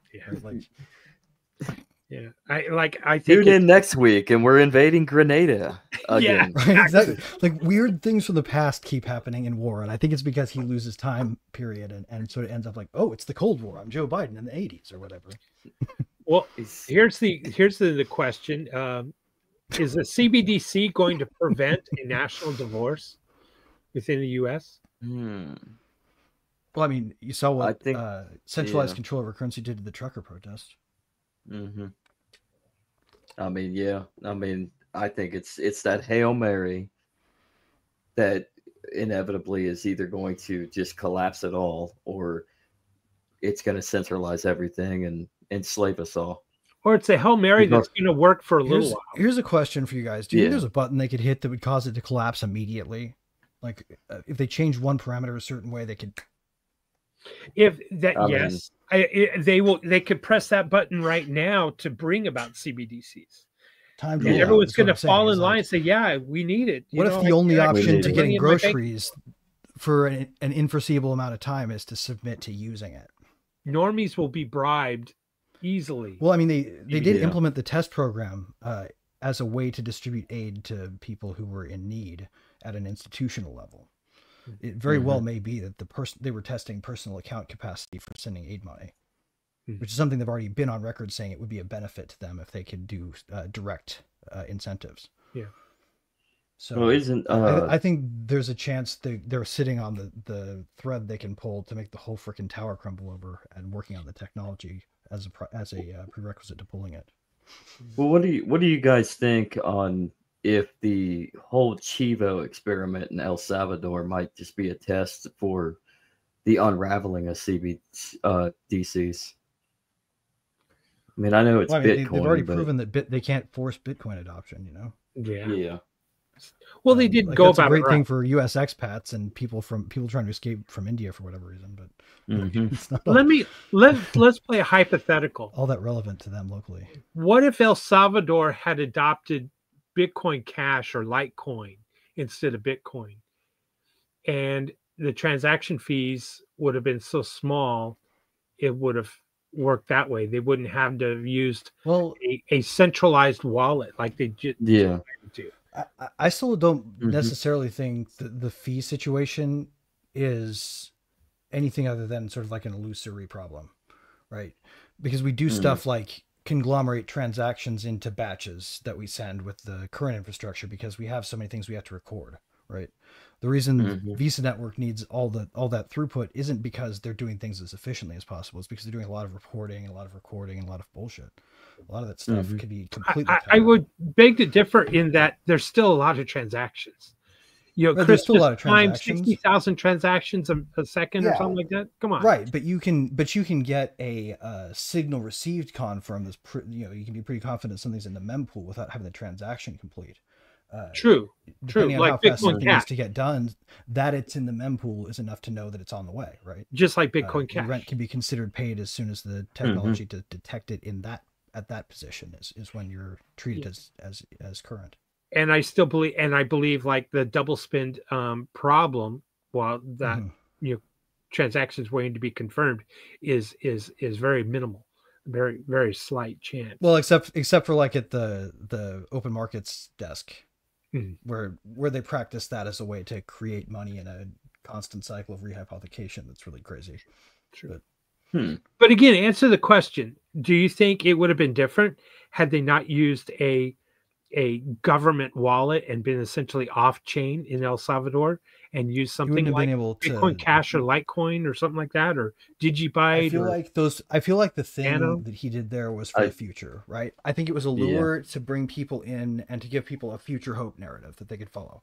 Elon Musk is exactly right when he says that the future needs a positive vision for people to aspire to. Agreed. Even if they don't care at the individual level and the sort of like the tenant farmer households on the fringes of their society, right? Or the people who are just living in the city acting as clerks for a government that they're afraid isn't going to be big enough to support them soon, whatever it is. Right? Those folks are not going to use crypto right now because the thing they need right now is security from crime. Right. And they got that in El Salvador now. Right, exactly. And that's why they're loyal to that regime, because they solved their biggest problem. They were afraid to go outside. That is, and because I lived through it, Reagan was that way. Reagan brought that illusion of, hey, things can be better after the nightmares of the 70s. Well, and maybe it's because it's better that there's not a lot of adoption. If he's ever thrown out, you might see Bitcoin adoption pick up. Maybe more evidence for the case that we need adversaries in order to build it the right way. The next step is what countries are going to learn from Argentina and start adopting that. How much will Trump, let's hope everything, mirror what Argentina's doing? Didn't he just privatize their post office? He privatized their post office. Dude, this guy is all over the place. Yeah. He did what the South actually was doing. What's that? Because the South, he's doing essentially what the Confederate States had in their constitution, actually, which was a privatized style post office. Privatized, obviously, but not central, not to the parameters of a central structure. So, I mean, I like that. If Kamala could have privatized the post office for votes, she would have done it. Oh, she definitely. He would have still lost. In reality, what she would have done is be inept and do whatever the administrative state told her through her cabinet. True. Ukraine is a small country, and Russia is a bigger country, and the bigger country invaded the little. She's so fucking retarded. Jesus Christ! I'm just like so glad I'm unburdened by that now. By what has been. I know it's, but you know what? I mean, it was a statement though, like your shirt, your T-shirt. I think we're speaking of that. One more ad. We're at Who touched it? Yeah, whotouchedit.com if you want to get your latest political statement like this one. Commies deserve free rides, so commies get free rides. So get yours at whotouchedit.com. Yep. Ad over. Emergency airlift immigration reform. I mean, well, let me tell you, there's a county here in Texas. If you don't land. I mean, come on. There's a county here in Texas called Starr County, and a rancher sold a bunch of land to the feds to build a deportation center, camp, whatever you want to call it. And Abbott was all for the way we let people into this country needs to be more open. I agree with this. I think more workers who want to work hard should come here. They just need to be vetted. They got to come through a door that is actively hostile to them, not benefits. They do need adversary. right? They will not conform to this country if they do not come in here, mostly being expected to not be able to hold their weight in salt. It's in the proving that you can that makes these people so valuable to our history. We came here as migrants and had to prove ourselves. Agreed. I'm all for those that come over here on student visas. We want them to stay once they've graduated. We want that talent to stay. I'm willing to give them a green card at that point. Hey, here's your diploma and here's your green card. I'm good with that. And we also can't have especially if they're engineers, day laborers be the nurses exception, right? Like we need to create work visas for the day laborers too, if we're going to do this way, because right now we just pay them shitty wages and nobody records that they're there. And Elon has pointed out, and very successfully has woken us up to the idea, and I pardon me to use the word woke, but it's not the woke that you're thinking of. Is that I'm going to say awakened? He's awakened. He's awakened us to the fact that we do have a population problem, and that it's subtractive and not we're not adding to our population. The idea that the planet is overrun by too many humans. Nonsense. And look at the ground when you fly on an airplane. Just look at it. See if you can spot all the people. Yeah, good point. That is a good point. Yeah. And not when you're landing or taking off. Which you want to know something shitty? Some law of irony bullshit. I once community noted someone when I still had authorization to write community notes for bringing up the lie that we had a population problem the other way. I tried to put a fact that I know Elon Musk would fucking put if he saw it too. And I am to this day still trying to get the credit back on my Right Community Notes account because of how people virulently reacted against my community note effort there. And you want to talk about it? What was that pre-Elon? It's that we don't have a fucking problem with overpopulation. We have the opposite problem. Well, and we're shortchanging ourselves to think that we couldn't, think our way through the problems of either food, sanitation, resources, etc. So we can absolutely do that. Absolutely. And literally just probably put a building the size of the Statue of fucking Liberty in space and then landed it. Like, of course we can do it. When I was, we were building a warehouse, and I remember the engineer, the builder, telling me, "We can do anything. If you want, I'll engineer a minivan, and we'll land the minivan on the moon. It only takes time and money and math, and engineering. That's it." Yep. Dude, I actually had a Kickstarter that I put up right before the SEC banned Kickstarters over a certain amount that I was real excited about on those lines. I wanted to fly something in front of the moon that we could test the M drives with. Hey, but by the way, whatever happened to the Tesla Roadster? Where's it at? Oh, it's you can still go see it live. I think some of the cameras still work. No way. Does it really? Wow. Yeah. By now, I'm just, if my hunch about where it was last time I looked is right, I would bet that it's probably approaching a further away from Earth point. Closer. So is it some kind of orbit that's throwing it out further?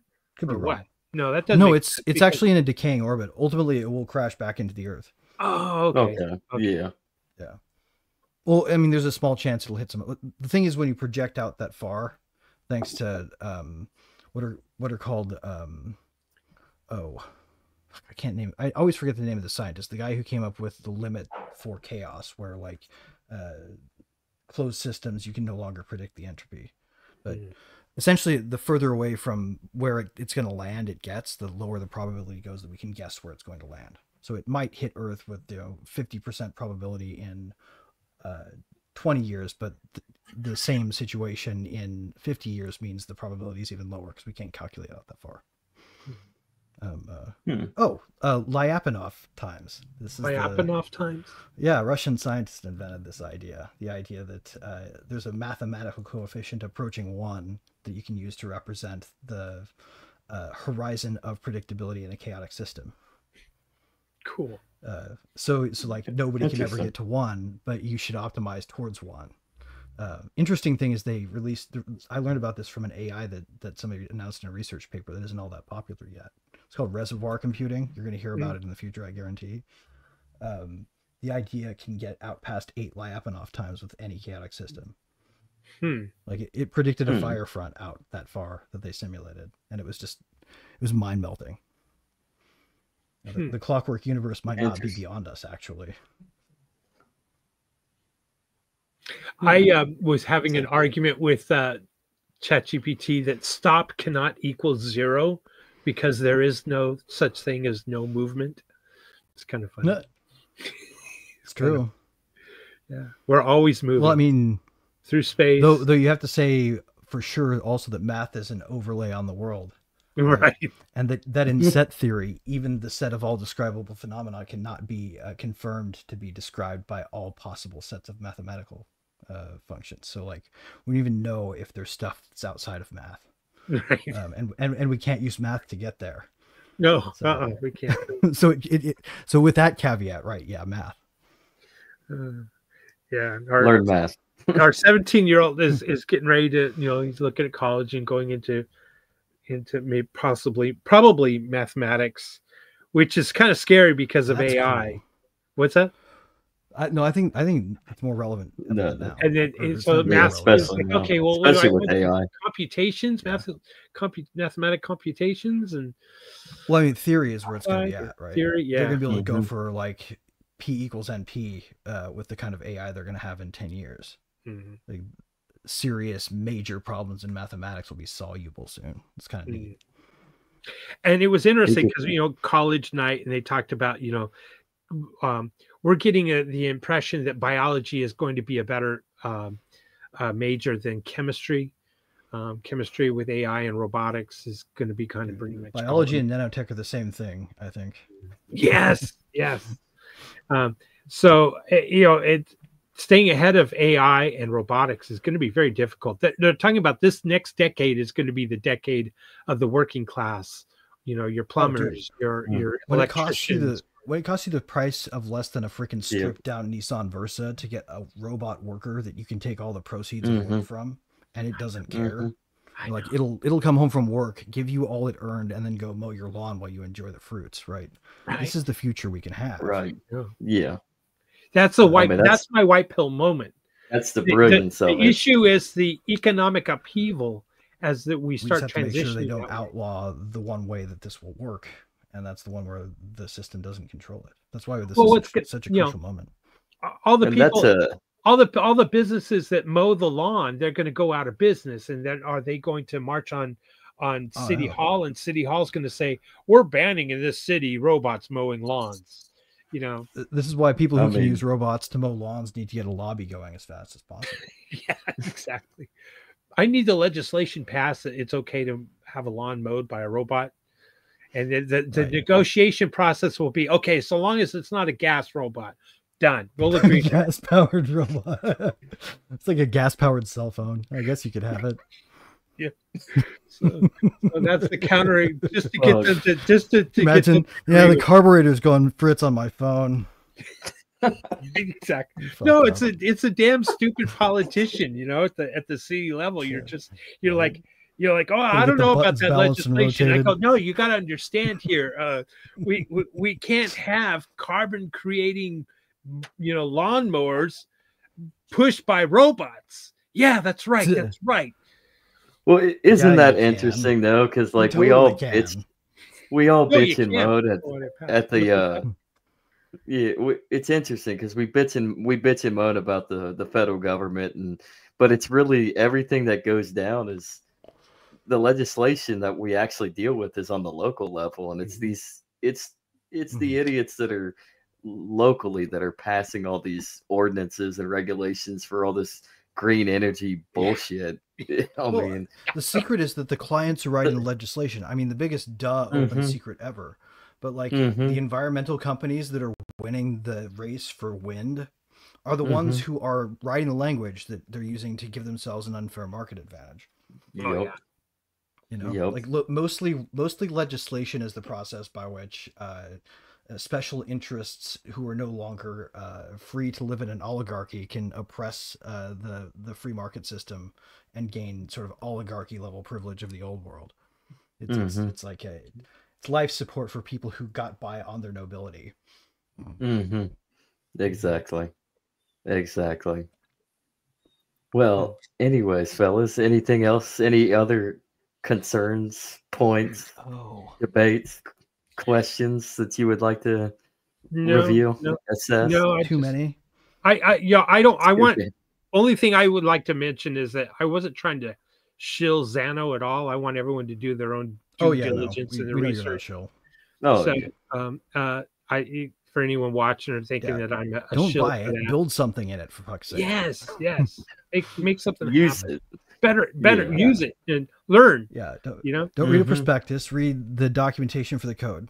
Exactly. You'll be doing a lot better for the world if you don't treat it as a passive investment. Stop writing the beta inflation of the US dollar up and do something that adds value. Yeah. And if you don't know how to read the code, have AI help you with it. There's all kinds of alternatives. Experiment. That's how we learn. And that's how we build a better mousetrap. Is constantly people are innovating, and that's actually how we're going to innovate our way around the CBDCs and beat it. I bet we're a bit preaching to the choir. So really, probably what we ought to say is go tell your friends these things.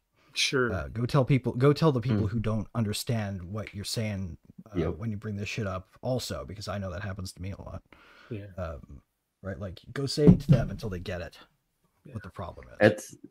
That's exactly what I mean. Take what you learn, go talk to a friend. Complain. That friend can talk to another friend. Literally just complain with each other, and eventually the complaint will turn into something reasonable. Right. So, complain right before you figure out what to build, though, if you really want to win. So and just like what me and Andrew always discuss on this episode, on these episodes, like the point of what we're trying to do is just nullify everything down to the individual level. Like, it starts with the individual, then the community, or you as the individual, then your family, then your community, and it goes up from there. So start from the bottom and then make your way to the top. So, and if we are to assume that people should be free as a way of being in society, then that's absolutely the only way it will work. Right. So you're absolutely right. So, and if we're closing out, I do want to say that I will shill din.social. I was going to close out, so go ahead, William. Good. Yeah. Plug away. Close out too. Can I get a close out too? Okay, I got one. Yes, sir. The Reddit killer. I want to go after, din.social is built on Dragon Chain, which fell into, bad views by our under SEC, regulation. You would lose your ESG rating altogether if you ever did business with them. Yeah. So din.social is a place where you won't be censored. So think of it as Reddit, and as Reddit has subreddits, think of din.social as being like Reddit, but you can own a piece or portion of that subreddit and earn crypto. So you can also earn crypto at din.social by just posting or evaluating other people's posts. Thumbs up, thumbs down only. You can make money, actually. Yeah. But not really. I would say it's about making money. It's about taking ownership. Yes. It's about having a piece of it so that if it succeeds, your contribution to that is acknowledged in not just thank yous and then fuck yous as they rug you for the actual investors, right? Right. So I encourage, your watchers, listeners, whatever, check it out, seek it out. It's definitely where free speech is, and that's where a lot of I want to see more agorists and anarchists and libertarians come join us over there. And not to be an echo chamber at all, but also open-minded people who believe the opposite of what we believe of all things. We need people to steel man our ideas too. So if you hate everything we're saying or hate watching this right now, please show up. Right. It's a place where ideas are shared and talked about. Think of it as community notes on steroids. So there you go. Dude, so that's all I wanted to mention is din.social, and that's why I have it on my and don't miss the World Blockchain Roundtable on Thursdays, 11 a.m. Eastern, everybody. So speaking of din.social, we just had a big guest last time. So you guys got to check it out. SBF from prison. Straight from prison. Yeah. Sam Bankman-Friedman. Yeah. Yep. Hey, you know, after a soccer match, how they pass the shirt, you know, they change shirts after a soccer match. You know what I'm talking about? Mm-hmm. Yeah. The opposing teams will change shirts. Check this out, guys. From the soccer I want to buy one of those, honestly. I want to buy one of those. I really need one. Oh, nice. All right. That's all I had. So I've got one and one thing only to say right now. Please go to wewantjusticedao.org and give whatever, like crypto dust you have enough in ETH or whatever token you're using to send him some gas, to spend the gas to send him some crypto. Right now, if this case passes muster and he's actually convicted, we will have a precedent set that open source software developers are liable for vicariously any hypothetical acts of crime that might be done with their software. Will essentially outlaw open source software production from the standpoint of most risk managers. And God knows they're running the world right now. We have to not give them this piece of ammunition, and they're going for him pretty hard. So please check that out and please hit it up. Roman's an awesome guy. It's been a friend forever, but setting that aside, we got to win this one. So please go there. It's wewantjusticedao.org. I'll put it in my thing. I'll put it in my thing so people can see it. If I can update this. And free Roger for your go sign the petition. I think we got a good chance that Trump will pardon him and turn off the IRS wolves that are trying to rewrite the laws just to go after him. He was renounced his citizenship in 2014, and now they're trying to go back and pull him back in. The 10 years, like almost it's almost like they were planning this. He was literally 10. It takes 10 years, and then you're free. What, 2 weeks after his book, or he talked, the book hijacking Bitcoin. Yeah, that's also whoever in the cabinet's running the Biden has been hard on this. So yeah. So, but free Roger. We need to just the only thing, in my opinion, if you're not going to jump into a blockchain for any other reason, do it for some sort of accountability to justice. I mean, there's heavy overlap between crypto people that have been completely in the dark, persecuted, and the situation with the political system right now. It's front and center of it. I mean, Virgil Griffith is one people forget about. Yep. But I mean, there's hundreds of more. There's people I don't know of. I learn about them every day. So it's not. We have maybe the air support coming in. We could be out of the woods soon, but we're not out of the woods yet. So I hope you guys keep sticking with us. And hopefully Ross gets free soon too. So yes, absolutely, dude. He was wrong. Keep your fucking word, Trump. You said day one. Yep. And day one. Maybe keep that. If it's, I don't even care about any other promise, man. If he keeps that promise, it was worth it. It was worth it. That's true. That's true. That guy didn't commit a crime. No, he didn't commit. He opened a market. Damn right. Doesn't matter. And, the best part is they can't shut it down. Yep. They can't really. No. His model is recyclable. This is why they wish to outlaw open source software, actually. Yeah. Yep. With good luck. I mean, they can, but good luck. Well, they can. So, it just would require the most draconian police state you might imagine. Total information awareness of everything on your computer at all times. Basically, China. Yeah. Well, no, not even China. They don't have that. They're not that good. Yeah. Basically, China, but with our devious minds on it. There you go. So worse, like China times 10, because we can totally outdo them in tyranny. We just don't. So far. Well, again, William, Greg, thank you again for stepping in. Great coming, man. It's a lot of fun. It was a great conversation, great discussion. Likewise. Andrew is jealous, and that's all that matters. Well, I'm free whenever you guys want to do it again. So I'll come back the Friday after Thanksgiving week if you guys want to do it. Definitely. Let's see if we can set it up. So, but with that, I am the legacy of Jennifer and Kaiser. I am Zachary Kaiser. That's William. That's Greg. Andrew's somewhere on a boat in Myrtle Beach. Overtime, my ass, man. At least he's on a boat on the ocean. So Dramamine, Andrew. Dramamine. So, but with that, have a great night, and I hope you enjoyed the show. Take it easy, guys. See ya. Peace.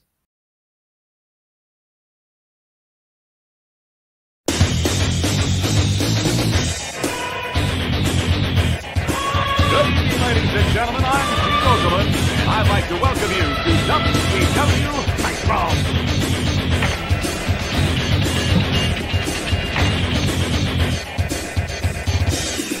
You know, brother, you think you know what it takes to beat Hollywood Hogan once you climb in the ring and try out the largest arms in the world. Holy style. You want to wrestle an inch more Ric Flair, you gotta be able to walk that out and style and profile. Woo! You really think you're ready for the spin? You really think you're ready for the Scorpion Deathlock? You think you're ready for a fatal encounter? This is why they call me the total package. If you have a pain threshold to withstand the butcher rack, let's find out. Hallo, hier ist thelegacyright.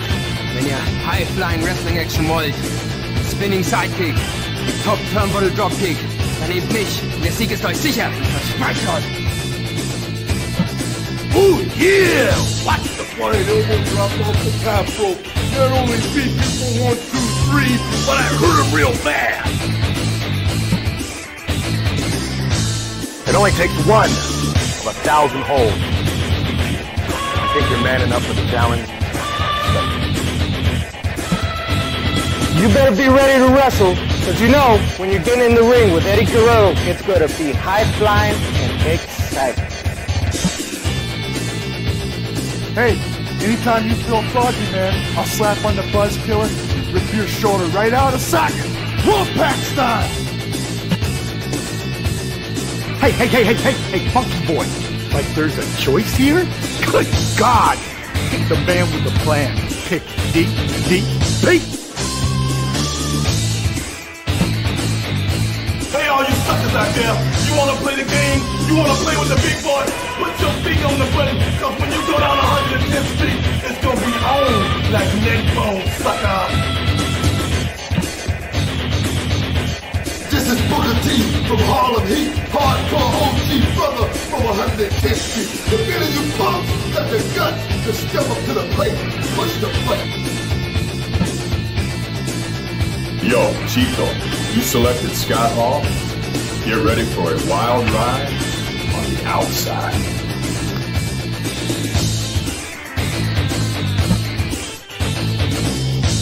Hey there! How'd you like to get power pop? Come on, pick me. I'm begging you, pick me. Please pick me.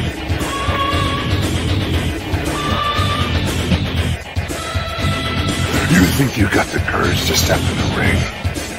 I think you're gonna wind up with a snap neck with a choke slam. Technical wrestler, high flyer, brawler. It don't matter what you consider yourself to be. When you're in the ring with the crippler, you're a loser.